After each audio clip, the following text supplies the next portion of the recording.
இந்த கிருதியில் சுருக்கமாக இந்த குன்னக்குடி சங்கீத பாணி எப்படி வருதுன்னு உங்களுக்கு சுருக்கமாக விளக்கம் கொடுக்குறேன். அதாவது தர்மத்தில் 4 முக்கியமான பகுதிகள் இருக்கு. சாமம், தானம், பேதம், தண்டம். எல்லாரும் தெரிஞ்சிருக்கும் இல்லையா? ராமாயணத்தில் ஒவ்வொரு பகுதியை தாண்டி தான் ராமர் கடைசியில் ராவணனை ஹதம் பண்ணுறார்.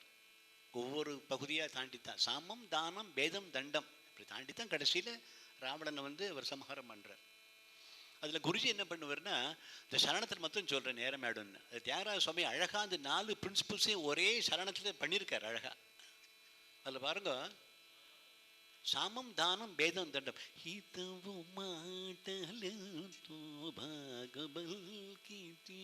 ஹிதம்னா சாஃப்ட் இல்லையா, மிருதுவானது இல்லையா. அப்போது சாமம், அதாவது பெர்சுவேஷன். என்ன சொல்கிறார் ராவணன்ட்ட, நீ சண்டை போடாதே. விபீஷணன் சொல்கிறாரோ, நீ சீதையை வச்சிருக்காதே, சீதையை அனுப்பிவிடு, இங்கே வச்சிருக்காதே அப்படின்னு பெர்சுவேஷன்.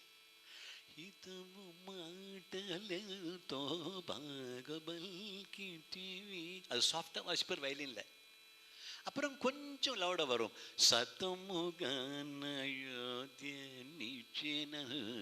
டிவி. ஏன்னா ஒரு காலகட்டத்தில் ராமர் அயோத்தியை கூட கொடுக்க தயாராக இருந்தார் ராவணனுக்கு. அதாவது அந்த பீஸ்னு சொல்கிறோம், அமைதி வரத்துக்கு அவர் அயோத்தியை கூட கொடுக்க தயாராக இருந்தார் ராமர் ஒரு காலகட்டத்தில்.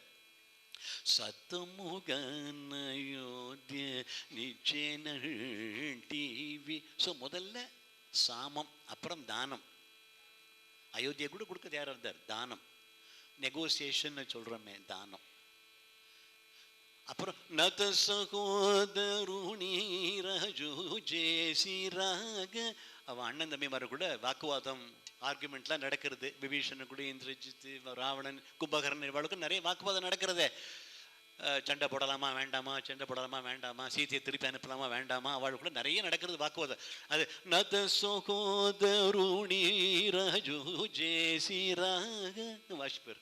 ஸோ முதல் வரி சாஃப்டாக வாசிப்பர். அடுத்த வரி கொஞ்சம்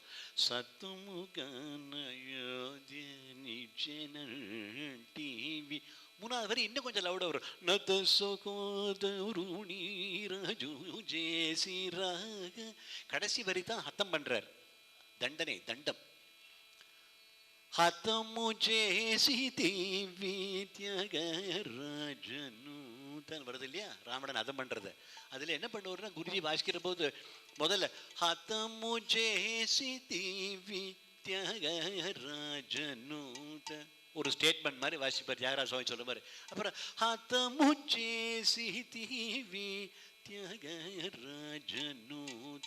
ராமபாணம் அவருடைய ஹிருதயத்தை தொலைக்கிற போது ராவணன் கை கால்லாம் நடுங்கிறது தான்.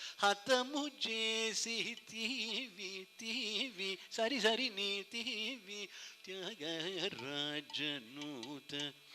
மூணாவது காலகட்டம் கீழே விழுந்துடுறார் ராவணன். தேர்ல இருந்து கீழே விழுந்துட்டார் பூமிக்கு.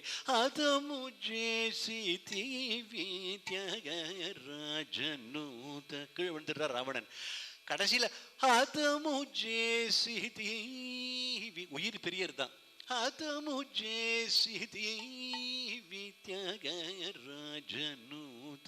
இப்படி வாசிக்கிறார் குருஜி.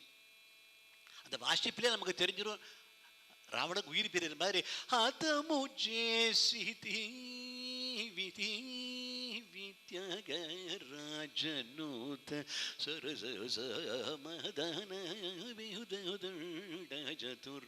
என்ன ராவணன் ஹதம் பண்ணின அப்புறம் அமைதி வந்துடுறது இல்லையா எல்லா இடங்கள்லையும், சௌக்கியமா.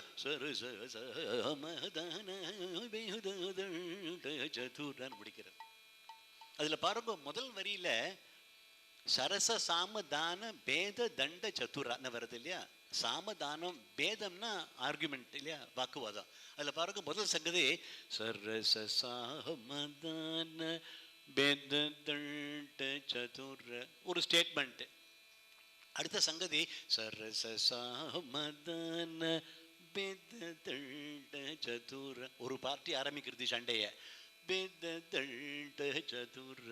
அடுத்த சங்கதி சரச சாமதான பேத தண்ட சதுர. இதுக்கு அடுத்த பாட்டி ஆன்சர் பண்றது. பேத தண்ட சதுர பேத தண்ட சதுர சரச சாமதான பேத தண்ட சதுர. அவளுக்குள்ள சண்டை வருது. பேத தண்ட சதுர ஸ்வராட்சரம். பேத தண்ட சதுர. அவளுக்குள்ள வாக்குவாதம் போயிட்டே இருக்க. பேத தண்ட சதுர. இதுதான் சுருக்கமா குன்னக்குடி சங்கீத பாணி, என்னுடைய குருநாதர் பாணி. இதுல முக்கியமா என்ன தெரியணும்னா, அந்த பாணி இப்ப எங்களை சிச்சாளுக்கெல்லாம் என்ன பண்ணுவார்னா, முதல்ல சாகித்யத்தோட அர்த்தத்தை சொல்லுவார். அந்த சாகித்யத்தை அர்த்தத்தை சொல்லிவிட்டு அப்புறம் தான் சொல்லிக் கொடுப்பார். அந்த சாகித்யம் அர்த்தம் தெரியாமல் வல்லில மெல்லில கொடுத்து பாட முடியாது.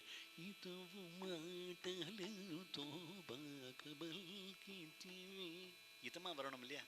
இந்த வல்லின மெல்லினம் கொடுத்து பாடுறதுக்கு சாகித்யம் அதோட அர்த்தம் தெரியலன்னா அதை பாட முடியாது. எல்லாம் அவர் ஆசீர்வாதம்.